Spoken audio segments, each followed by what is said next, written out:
Hi guys, welcome back. Hope you enjoyed your little break. What we're going to do is we're going to read a little story, and I thought I would do this story about Pondus the penguin. And the reason being, I know it's supposed to be so hot today, it's supposed to get so hot later, so I thought I'd read about Pondus the penguin, and maybe you'll feel a little bit cooler. Make it feel a little bit cooler. But look at him. Isn't he a cool looking penguin? His name's Pondus. Okay, and this is told and photographed by Ivor Nierl. I can't say his last name. So he did all the photographs. Same guy. So in a big zoo in Copenhagen, there is a penguin called Pondus. And when he was small, he didn't have a name at all. Now he's the biggest and fattest of all the penguins. And his keeper calls him Pondus. Can you tell which one he is?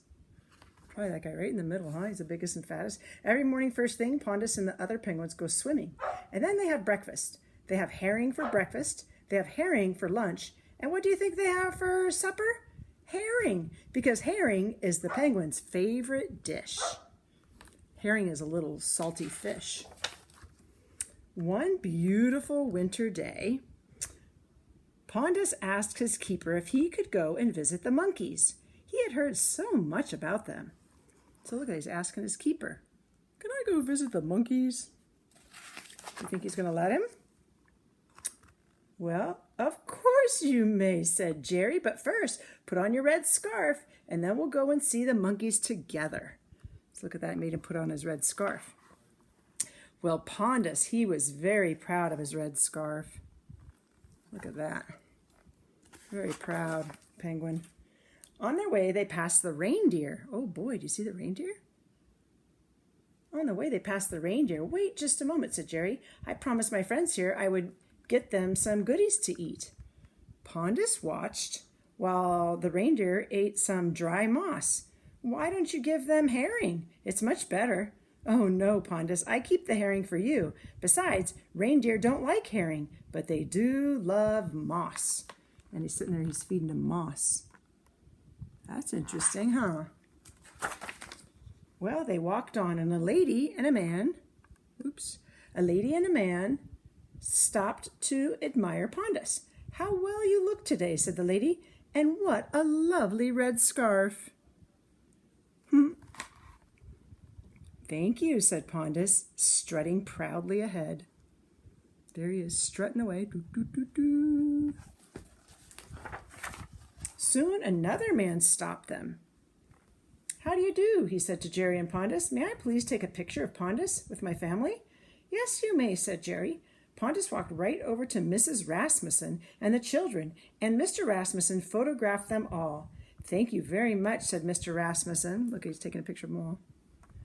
"You're welcome," said Pondus. "I hope it will be too. Now, may I please go and see the monkeys?" "Relax," said Jerry. "We're almost there." He really wants to see those monkeys, huh? Ooh, on the way, look at that. They passed a polar bear. And a giraffe. Whoa, look at that. A lion. Look at that. And an elephant. Oh, they walked by all those animals. An ostrich. Look at that. And a zebra. Look at the zebras walking in the snow even. Boy, it must be cold there. But Pondus had only one thing in mind. You guys remember what that is, right? Yep, the monkeys. And that was to see the monkeys. After a while, they met a little boy. He was with his kindergarten class visiting the zoo. Hey, that's like our class. "Hello," said the little boy. "What are you? Are you a person or an animal?" "I'm a penguin," said Pondus. "I'm wearing a red scarf because it's cold. I'm going to visit the monkeys." Do penguins really talk? No. Pondus walked over to the children and said, "If you'll all be quiet and listen, I'll tell you something about myself and my family.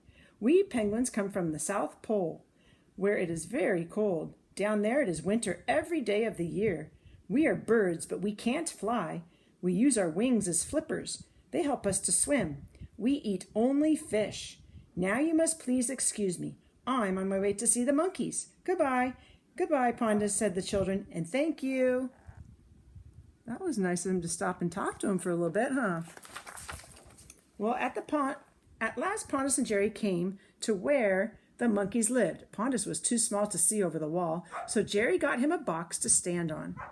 "There you are. Enjoy yourself, but be home for supper," said Jerry. He waved goodbye, but Pondus hardly noticed him. The monkeys were such fun. How fast they could move. Do you see them? They're way up in the rocks. Do you see them all? They're all over. Huh. Oh, there they are close up. Look at that one's picking out something. Cleaning his fur. Look at the monkeys. This one's climbing down. These guys are looking to see who's looking at them. That guy's picking at something up there. My dog's barking. Pondus kept watching the monkeys. He didn't notice it was getting late and that people had started to go home. There he is, Pondus. Now the monkeys were disappearing into their cages, but Pondus was sure they would come out again. He waited and waited, but the monkeys didn't return. Maybe they went to bed for the night or something, huh? Suddenly, Pondus realized he was all alone. He got quite scared and he started to run. He couldn't see Jerry or anyone else, and he couldn't remember which way to go. Maybe Jerry would never find him. Just then, he heard the scrunch of footsteps in the snow, and there was Jerry. "Well, there you are," said Jerry. "I'm glad I found you. Why didn't you come home for supper?" "I'm awfully sorry," said Pondus. "I simply forgot. I had such a good time watching the monkeys." Oh, Jerry and Pondus started home. All the animals had gone to bed, and Pondus was tired and hungry.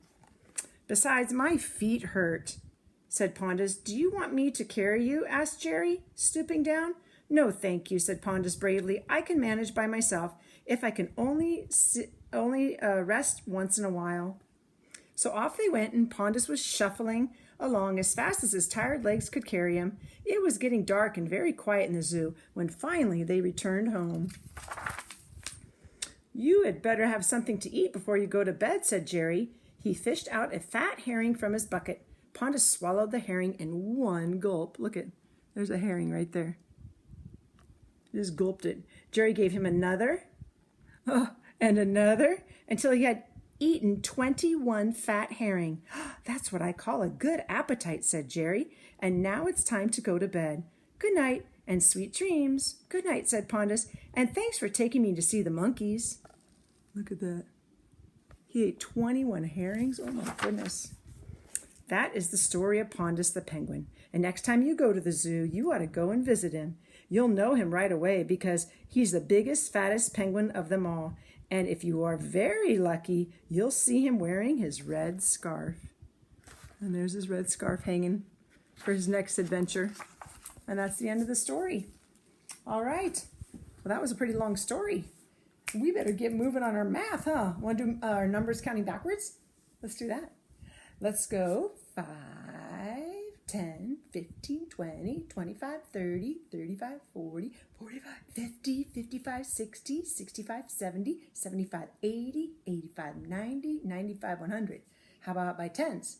10, 20, 30, 40, 50, 60, 70, 80, 90, 100. And how about by ones? Let's start at let's say, like 28.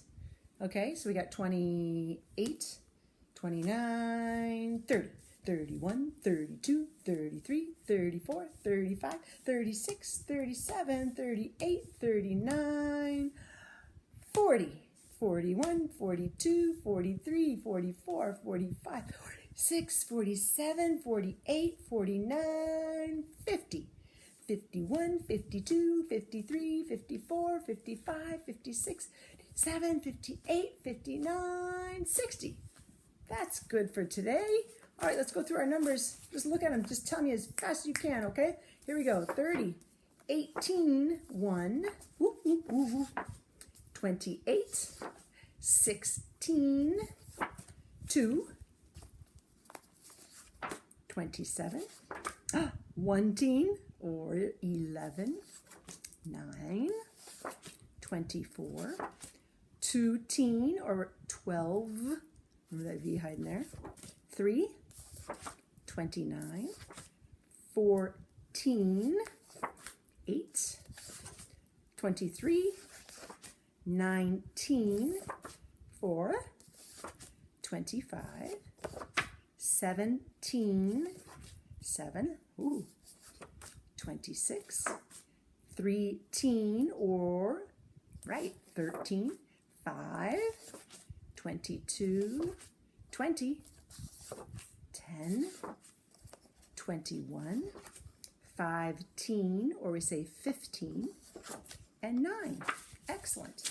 Okay, some of you guys are working, doing a little bit of work on shapes today, so we're just going to go through the shapes, or you might have done it with your language arts actually, but let's just go over our shapes real quick. We got triangle, heart, circle, square, rectangle, diamond, oval, star, pentagon, and our hexagon. Okay, on one of your papers today, you are going to be looking at 2 squares, and I just made 2 cutout squares here. You can make cutout squares if you wanted to. So I made 2 squares, and they're asking you to put the squares together somehow to make a rectangle. Is that possible? Of course it is. So what you do is go like this. You guys ready for it? I just lined them up, and if you put the squares together like this, boom, look at that. Let's say I glued them together, that would make a rectangle, right? Because then I would have 2 long sides. Here, let me hold it for you. I would have 2 long sides, right? Up here, 2 long sides, 1, 2, and the 2 short sides, 1, 2. But what I started with was 2 squares, right? Where the sides are all the same length, all right? But if you put 2 squares together, you can make a rectangle, all right? The other problem you were given is we were given 2 triangles, okay? Remember, triangles can be any way. Triangles just have 3 sides, right? 1, 2, 3, and 3 corners. Okay, so I have 2 triangles, and it said, how can you put these together to make a rectangle again? Well, is that a rectangle? No. No. No. Oh, no, that's not a rectangle. That's like a diamond, isn't it? What if I do this? There it is. You see that? I did it. There's 2 triangles. I kind of flipped one upside down there, and now I've made a rectangle. Again, your rectangle's got your 2 long sides across the top and the 2 short sides down by my fingers there. Or one side's there and one side's on the other side. Here, I'll hold it like this. Hold it. Ooh, I can kind of hold it like that. So now you got the 2 long sides and your 2 short sides, 1, 2. But it became a rectangle, but I started with 2 triangles. Okay, so that's in your homework too. Another group of you are going to be working on the numbers 1 and the number 2, and you're working on writing the number as well as the number word. Okay, so the number 1 is probably the easiest one. You just got to not think you're like, oh, I can do that, that's no problem, it's easy. Like, you have to take your time with it still because it should be really nice and straight. If you get sloppy with your number 1, then it's going to look like crooked. Okay, so the number 1, you just start at the top and you go straight as you can down to the bottom. Okay, so again, if you go too fast, it's going to look crooked. So it should be very, very straight.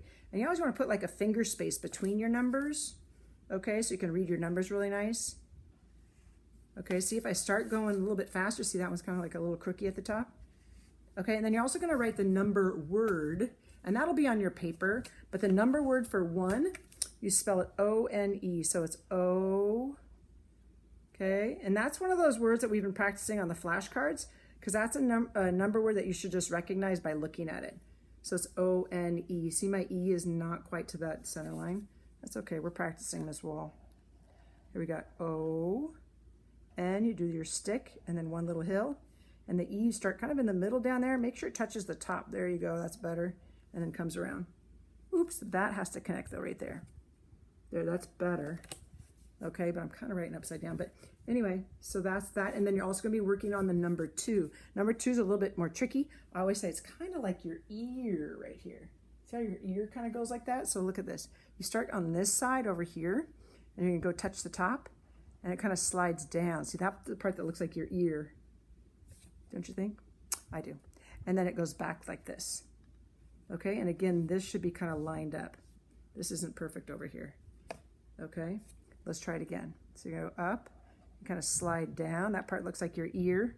or a candy cane kind of on its side, right? And then you go right back. So there's a little point right here. I think the biggest problem with the two that people do is they go like this and then they go like this. So that this part is rounded and then you're starting to look like a backwards S. Okay, so be careful with down there. This part, yes, this part up here at the top is curvy. Okay, this is very curvy right here. But once you get down here, stop, take your pencil off the paper and then just go straight back on the line. You can just trace that line right there. Okay, so let's make it so it looks a bit nicer. You go slide down and then you go back. Okay, I'll do one more, slide down, and you go back. Okay, and 2, that's a good one that we could have worked on with a t sound, right? So 2 starts with a t or T, okay? W, and you keep your pencil on the paper for the W, just go up and down, it's like 2 V's put together. And then your O, nice circle, okay? Lowercase t, lowercase letters when we practice this, okay? So you got T, W, O spells 2. And you could probably fit another one here. T on your paper. My paper is kind of skinny. W. Oh, I'm going to squeeze one in there. Okay, so that's what you're practicing today.